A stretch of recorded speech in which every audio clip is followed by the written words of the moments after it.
Saudari-saudaraku terkasih dalam Tuhan Yesus Kristus,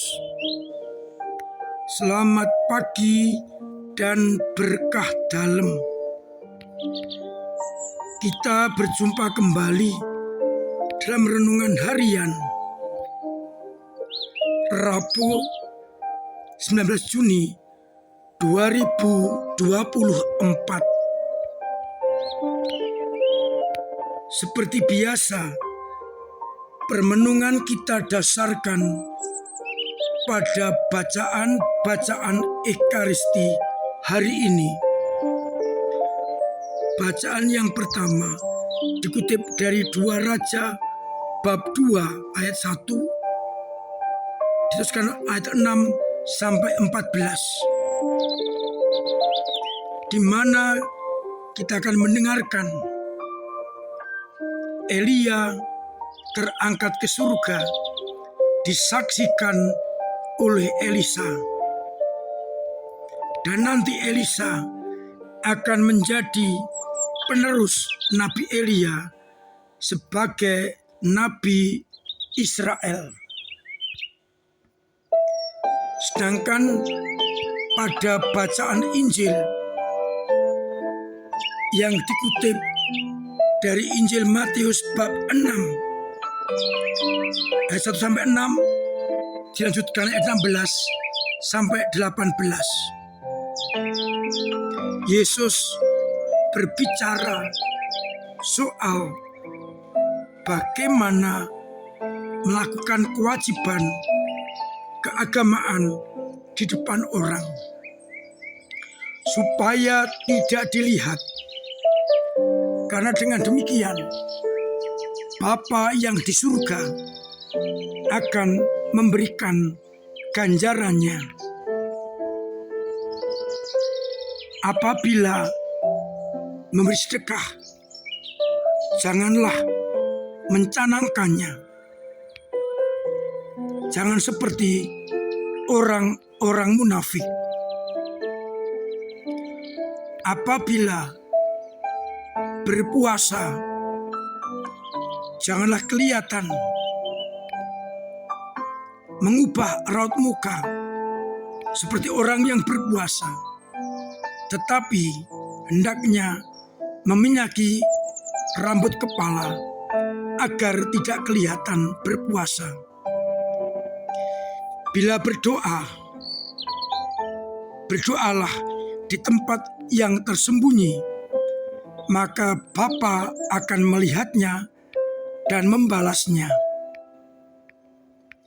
Dengan kata lain, 3 hal yang dipesankan Yesus: memberi sedekah, berdoa, dan berpuasa, jangan sampai dipertontonkan kepada banyak orang, melainkan dilakukan dengan tersembunyi agar Bapa membalasnya. Saudari-saudaraku terkasih,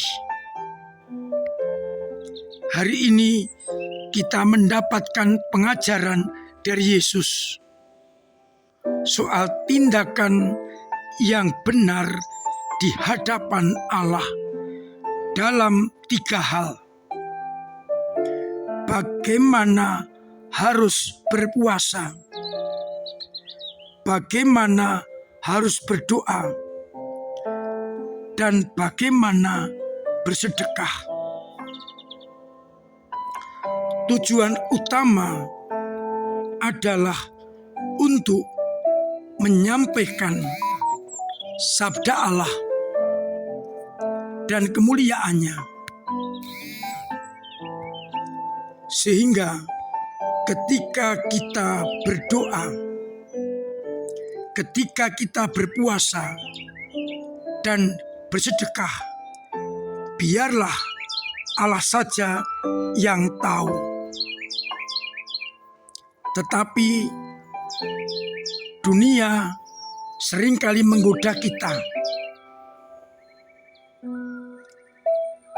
berbuat untuk dipamerkan kepada orang lain, sehingga perbuatannya itu tidak tulus atau hanya memenuhi kewajiban.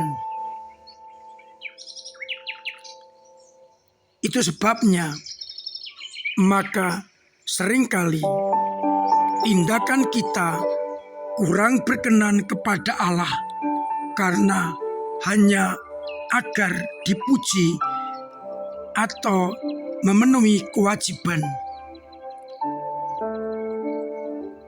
Saudaraku terkasih, panggilan sebagai orang Kristiani adalah panggilan kenabian yang mengutamakan kebenaran dan kehendak Allah dan bukan terpenuhinya hukum-hukum. Ambil contoh ketika masa Prapaskah, kita berpuasa, tetapi dengan tujuan agar kita kelihatan lalim, kelihatan baik, kelihatan alim, kelihatan melaksanakan hukum. Kita bersedekah demi dipuji orang. Kita berdoa agar kelihatan suci. Semua kita pamerkan. Tetapi kita diajak, sekalipun tidak ada orang yang melihat, hendaknya tindakan kita sesuai dengan kehendak Allah. Namun tidak mudah karena kita dikuasai oleh keinginan untuk dihargai, dipuji, dianggap lebih.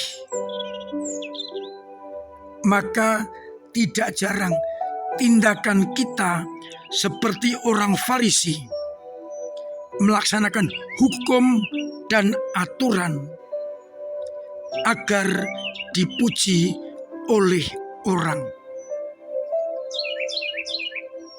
Oleh karena itu, seperti Elisa yang ingin menjadi seperti Elia sebagai nabi, hendaknya mengutamakan kehendak Allah. Kalau kita berdoa karena kita butuh berkomunikasi dengan Allah, dimanapun juga, lebih-lebih di tempat yang sunyi, kita berkomunikasi dengan Allah. Tidak perlu ditonjol-tonjolkan.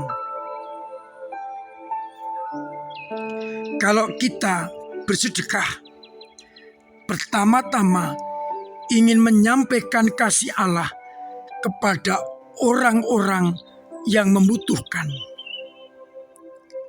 Tidak perlu diekspos, dipamerkan, tetapi dengan diam-diam yang paling pokok kasih Allah tersampaikan kepada orang yang membutuhkan. Kalau kita berpuasa, hendaknya kita laksanakan sebagai bentuk untuk penguasaan diri, menahan hawa nafsu. Maka bukan hanya kalau dilihat orang, tetapi puasa kita sebagai bentuk menguasai nafsu kita, agar kita lebih berkenan kepada Allah karena hidup bukan dari nafsu, tetapi dari kehendak Allah. Semoga kita semakin dimampukan untuk benar-benar melakukan kewajiban agama kita karena kita ingin semakin dekat dengan Allah dan bukan untuk dipuji.